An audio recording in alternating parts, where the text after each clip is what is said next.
Welcome to the Nightclub, guys. It's your host, the Night Wrencher. This past weekend, I decided to go off-roading for the very first time in my LS Swap Dodge truck, and I actually had a great time. The truck performed way better than I thought it was, and the carburetor was performing awesome. Before I did go out there, I decided to tune up the carburetor a little bit, knowing the situation that I was going to be in, and not only did I tune it to be able to go in various different types of incline, I also set it up so that after I was done riding, I could easily drive home with no effect in performance whatsoever, and that's what I'm going to be showing you guys today.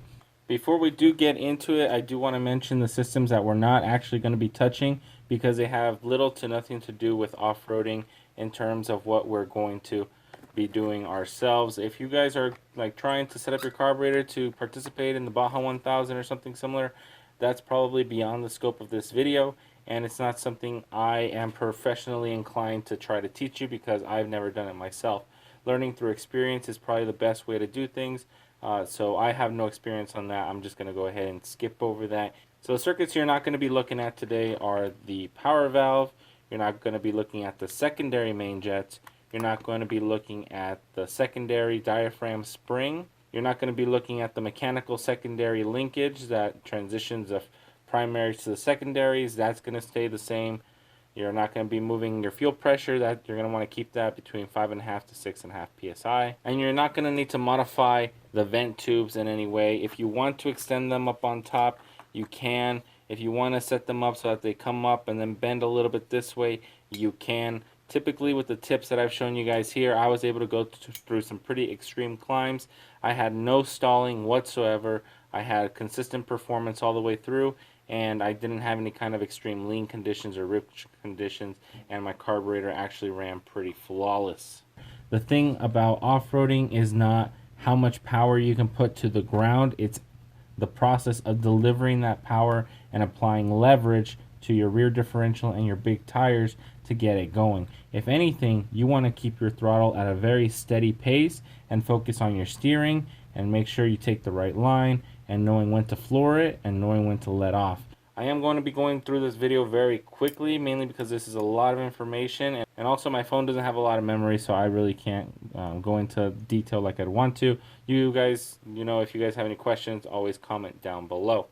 So typically when you're doing any kind of normal driving, you're going to want to set up your float.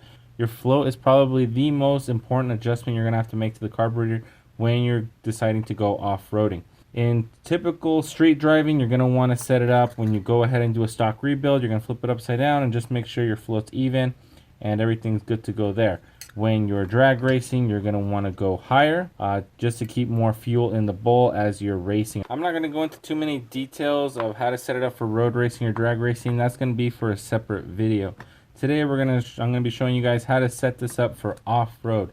So in terms of float height, you're actually going to want to set the front float probably so that the float sets up right below the sight plug right here.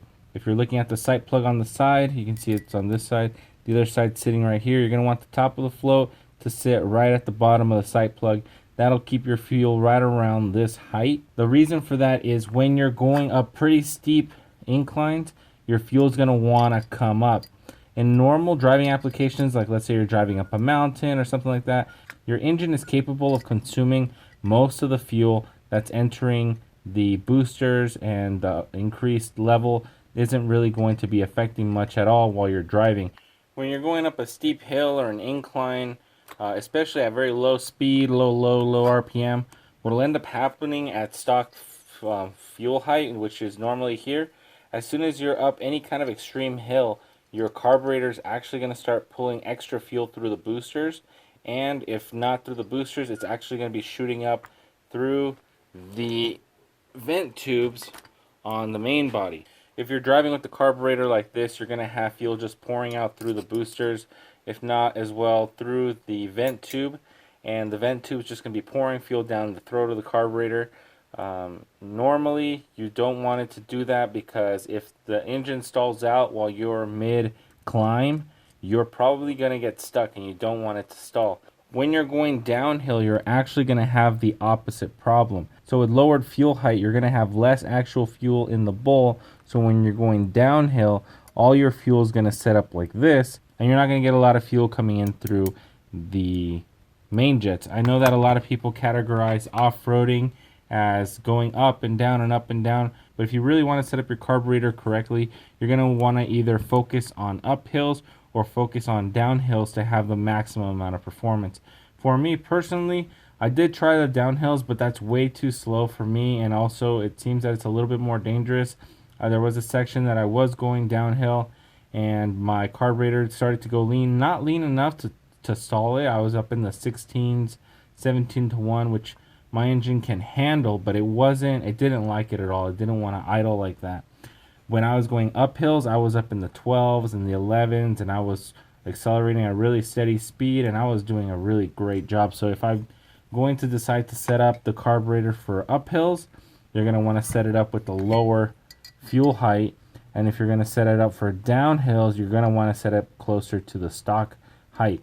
If you're doing Baja or something like that, I don't have any kind of experience. I'm sure they use special float bowls to keep the carburetor running the way it's supposed to. I don't have any kind of experience, so I'm not going to comment on that at all. The rear float bowl does the opposite. So when you're going downhill, you're going to have fuel coming in through the boosters, just like you would if you're going uphill. It's less of a problem because your rear throats are probably closed, so you're only going to get a couple drips and drops. As soon as you start leveling out, the fuel is going to be slowly absorbed back in, and you're just going to go on your merry way. So on your back, you do want to lower it so it doesn't just flat out flood it, but you're not going to want to lower it past the bottom of the sight plug. You want fuel right at the bottom of the sight plug.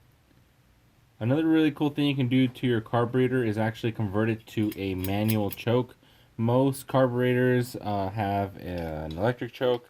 It's got this little thing right here, and you can adjust it forward or backwards. And the goal is to actually make it leaner or richer when you're cold starting your engine. I haven't really had an issue with that, so I ended up removing mine entirely.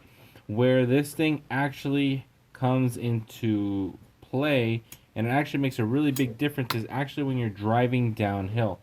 Like I said before, driving downhill will lean out your entire primary, so your carburetor again will be sitting like this, and all your fuel is going to be sitting toward the front.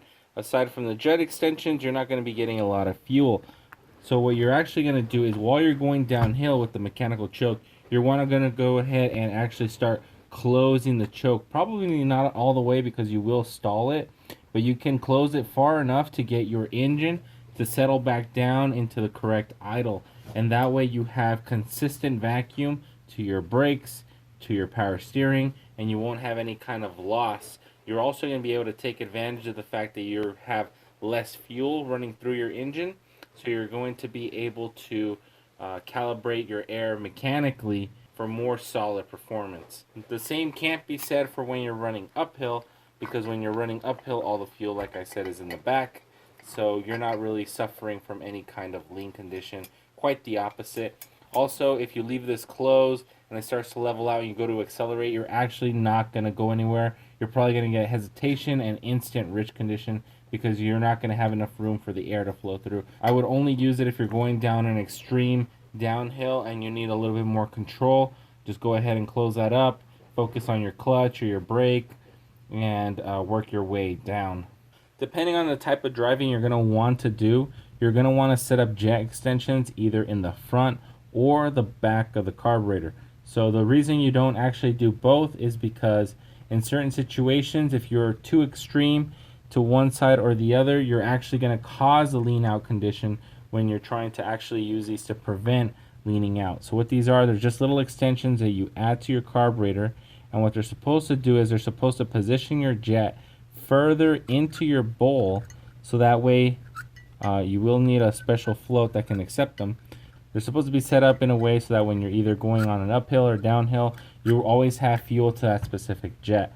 When you're going uphill, you're going to want to go ahead and set up your jet extensions in the secondaries, because your secondary bowl is going to be facing like this. You're going to have very little fuel entering the metering block, and you're going to want to keep these submerged under the fuel. So these are going to be set up like this. If you do a lot of downhill off-roading, you're going to want to set these up in the front for the opposite reason. So your carburetor is going to be facing down. You're going to need these jet extensions facing further inside of the bowl. I actually had an issue when I was going downhill. I lost fuel going into the primary metering block, and I actually started to see my AFR go up. So you're going to want to go ahead and install these up in the front to make sure you have consistent flow all the way through. And it's actually more important to have them up in the front than it is to the back. You can still off-road pretty regularly without having them in the back at all when you're going uphill, because most of your driving is done in the primaries.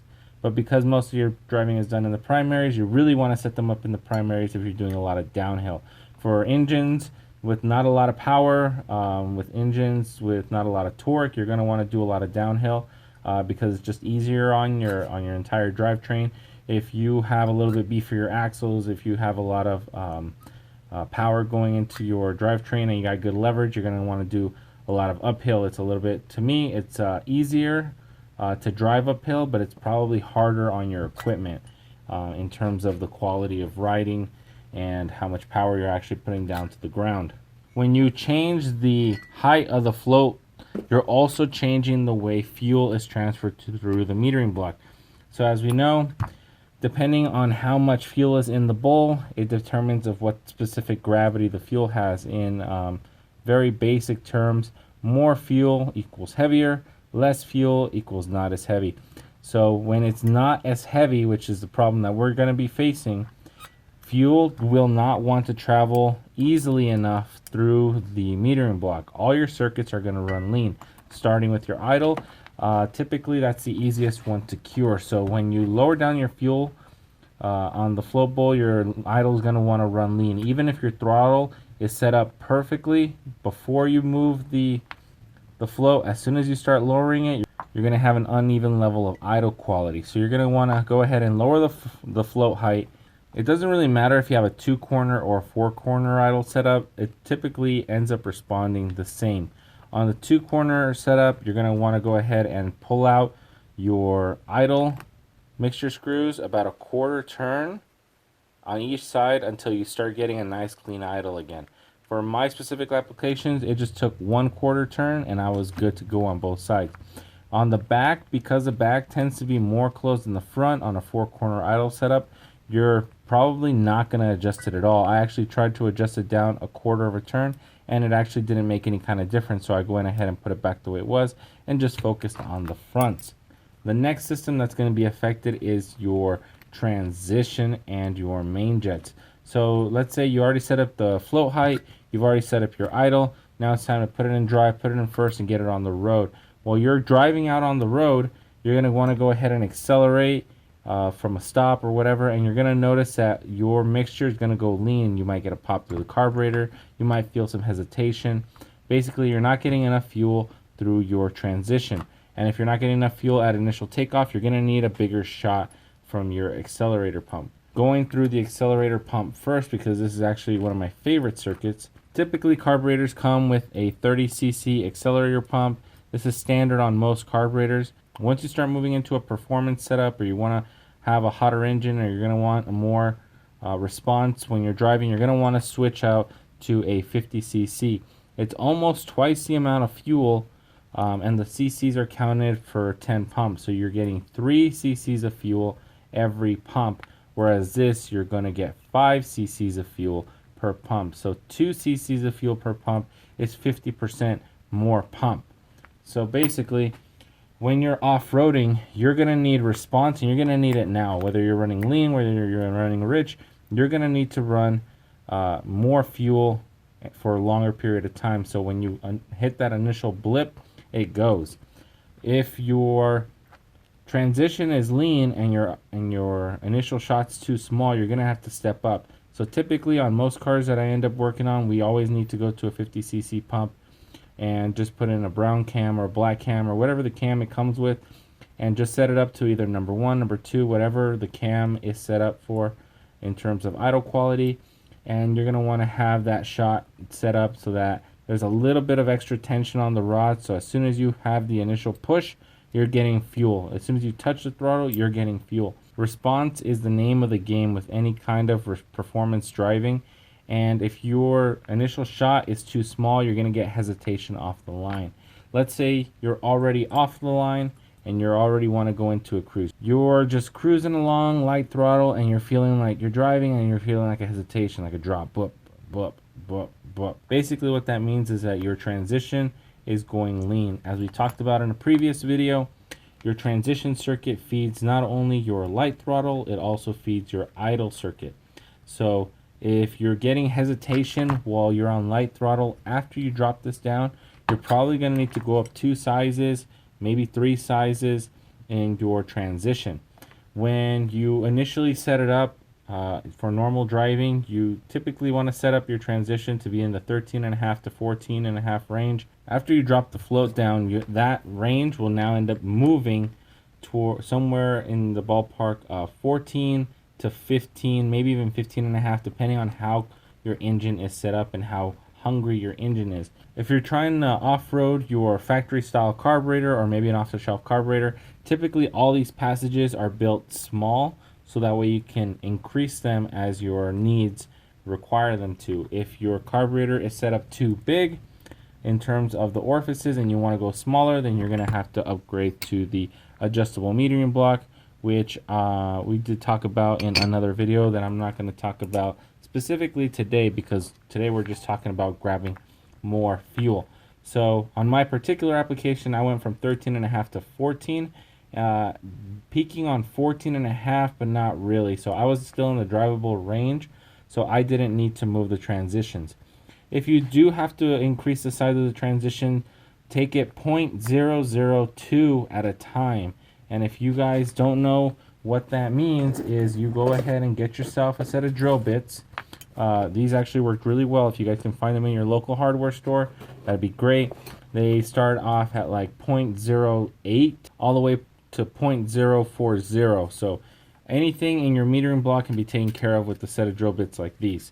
So you're going to go ahead and drill up to the next size and see if your problem is taken care of. Okay, so you've set up your transition, your cruise is all good to go, you've already reset your idle, you leaned it out a little bit because now you're running too much fuel, or maybe you didn't have to adjust them and now you want to move on to the next step. Your next step are going to be your main jets. Your main jets actually feed the entire fuel curve past the initial transition. So typically, you're not going to usually have to move them around too much. If anything, to get it back into shape, you're only going to have to step it up 1 or 2 sizes. On my particular application, I did have to go 2 sizes, but that's only because I was already slightly out of spec initially, and I needed to go a little bit further. So I went from a 69 to a 71. If you're probably going to want to go either from a 69 or whatever your stock number is and go up by 1 or go up by 2. You can run it a little bit richer and you're not going to be hurting anything. If you go up 2 sizes, you're not going to be hurting anything. If your carburetor was running perfectly clean at your specific size and you lower down the float level, and it's going to lean out your main circuit and your transition, moving it up 2 sizes will definitely clean up your running mixture on your main jets.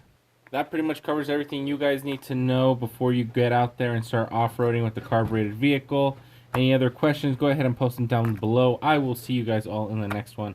Night Wrencher, out.